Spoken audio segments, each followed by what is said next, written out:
our parasha describes the terrible rebellion of Korach against the authority and the leadership of Moshe and Aaron.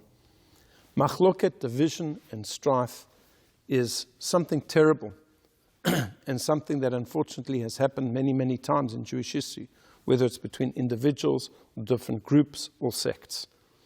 And how do we deal with machloket? How do we prevent it?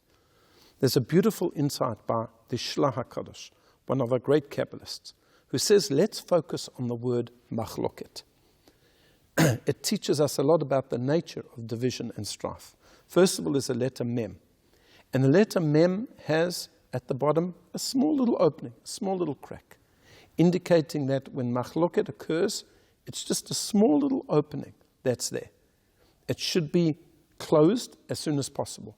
But if not, then we come to the next letter of the word machloket, and that's a chet. And if you look at a chet, the opening at the bottom is much wider. This indicates that already machloket has taken root. Then we go on to the next two letters, the lamed and the kuf. Lamed is a letter that has part of it that points upwards, high upwards. And a kuf is a letter that has part of it that points downwards. This is an indication that the machloket has already got out of hand. It's spreading far and wide, up and down, east and west. And what does that lead you to? The last letter of the word machloket, which is a tav. And a tav is a letter that has two legs. By this stage, the machloket, the division and the strife, is firmly entrenched. It's standing there firmly placed, and there's very little you can do about it. Unfortunately, we've seen this in Jewish history, seen it many times. If it wasn't taken care of straight away, it just spreads like wildfire, and soon individuals, families, communities are destroyed. What should we do when a machloket breaks out?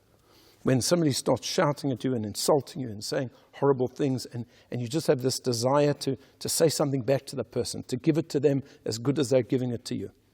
On this, the Pele Yoatzrav Eliezer Papo of Bulgaria says as follows, that shtika lakas, keeping quiet when there's anger going on, is kamayim la'esh, is like water to fire. It extinguishes things.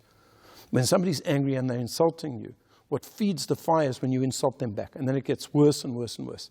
But if you're able to control yourself, it's very difficult, but if you're able to bite your tongue and control yourself at that moment, then that little gap in the mem is never going to open up.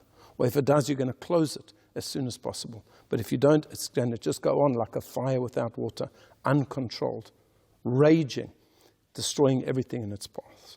So rather, we shouldn't have machloket. We should have shalom. We should have peace. I wish you a good Shabbos.